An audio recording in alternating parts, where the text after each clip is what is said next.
So I wanted to ask you, what are your expectations of this program? A lot of times what you go into it with, the mindset that you go into a program, will often dictate how the end product or the finishing result will be. Now, I wanted to share a story about this so that it can hopefully inspire you, right, to make any mindset shifts if you have to.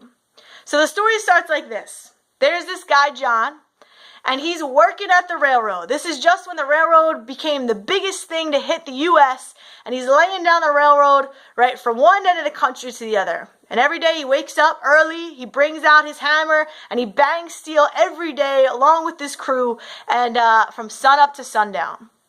Now one day, right, starts off just like any other day, but this huge expensive limo pulls up, and everybody on the work site goes quiet.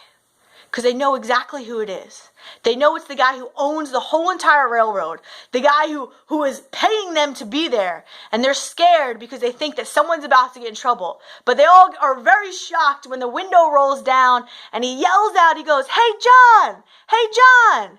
And John looks up and he goes, "Hey Tom, what's going on?" And Tom yells out to John, "Hey, why don't you come to lunch with me?"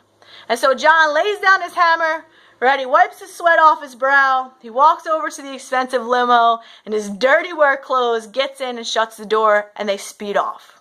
Now everybody on the work site is flabbergasted. They don't know what just happened.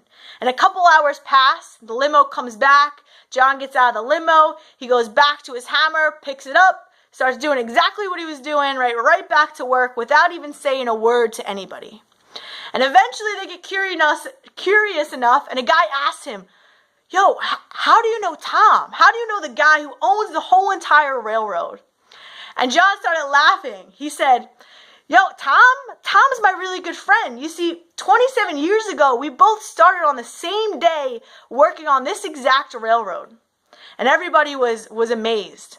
And he says, "I learned one important thing today. I came to this realization. See, I started here 27 years ago, and I just wanted a job. I just wanted something to do. I just wanted to make a little bit of money and support myself. While Tom, when he walked on the site that day, that first day 27 years ago, he wanted a career. He wanted to do something." And the reason why I tell this story, and I love to tell this story, is because a lot of us, we enter and we just want something to do. We're not fully invested. We're not ready to make a mark and fully change the things that we need to change or want to change in order to get to where we want to be. And my goal, right, is to help inspire you to do something more than that, right? Whether it comes to nutrition or fitness or in your career or in your life, right? Show up ready to make a difference and continue to bring that drive, continue to bring that mindset of this is going to be something. This isn't just something I'm doing, but this is something that I'm going to become, that I'm going to make my mark. And if you do that, nothing will hold you back, right? If you do that every single day, there will be nothing that'll stand in your way. And eventually you'll get to where you want to be, and you'll be amazed at all the things you accomplish just from that little bit more that you did every single day, because your purpose, the reason why you wanted to do it, was different than just going through the motions.